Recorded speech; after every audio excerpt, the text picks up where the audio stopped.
After 6 years at the helm, the New Zealand Rugby CEO Mark Robinson has resigned. Some headline-grabbing stories have marked his tenure, switching from Ian Foster to Scott Robertson as the All Blacks coach, the Silver Lake deal, COVID, now a refreshed board and a new chairman in former All Blacks captain David Kirk.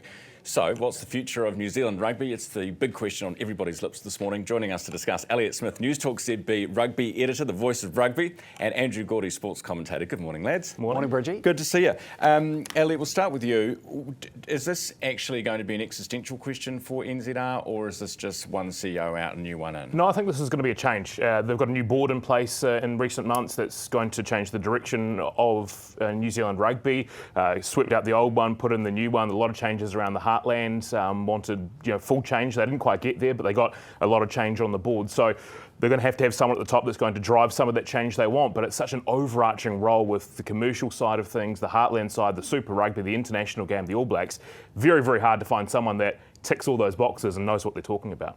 The other question this morning, I spoke to Simon Porter, who's a player agent. He was saying, actually, maybe they'd go for a group CEO that would look over everything. Yeah, I think that might be the smart way to go, because especially if you've got someone within the organisation at the moment, Chris Landrum, who is a very, very smart operator.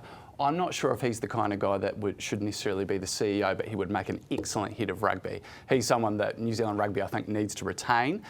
He is a smart person to have in the organisation, so I think that feels like a perfect sort of role for him. But who they go for on top, yeah, we'll have to wait and see. Any thoughts, any ideas, Elliott? Well, I'm sure I was throwing around a few names before with Andrew off here, and there's not many people with the kind of business acumen that you probably need to run a high-performance sports organisation, with also the high-performance side of things. The All Blacks are a worldwide brand. Super Rugby, a lot of questions around that. Then you get into the NPC. So I don't think it needs to be someone with a rugby background. I don't even know if it needs to be necessarily a New Zealander, but they need to know high-performance sport and need to know the business side. And surely there must be someone out there that can tick those boxes, but it's such a big role. Mark Robinson played for the All Blacks. He knows it, the game intimately in New Zealand.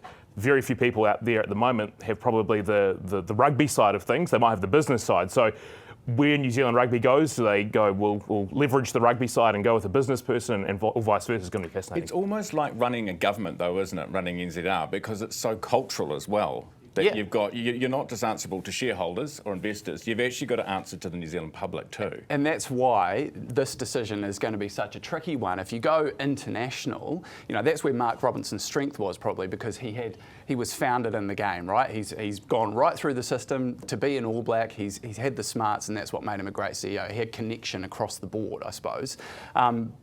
And I suppose this is where I'd sort of expect Silver Lake to step up. This is what they were brought in for. Surely they've got someone that they can refer to bring in and become this new CEO. But you've got to have, it's a very unique job being the head of New Zealand Rugby. And so to drag in that sort of expertise from internationally, you're not necessarily going to have that, hardwired knowledge, I suppose, that someone like Mark Robinson had. So it's a tricky decision. Very tricky. Just very quickly before we go, Mark Robinson says he has left NZR in a better place than when he found it. Elliott, do you agree with that? I think he probably has, because he found it 3 weeks before COVID, and it could have gone down the toilet very, very quickly. So credit to him, he managed to get the rugby back on the park. He managed to get it out of COVID and changed Super Rugby in the way that looked, got the Silver Lake deal across the line. The jury's out on that.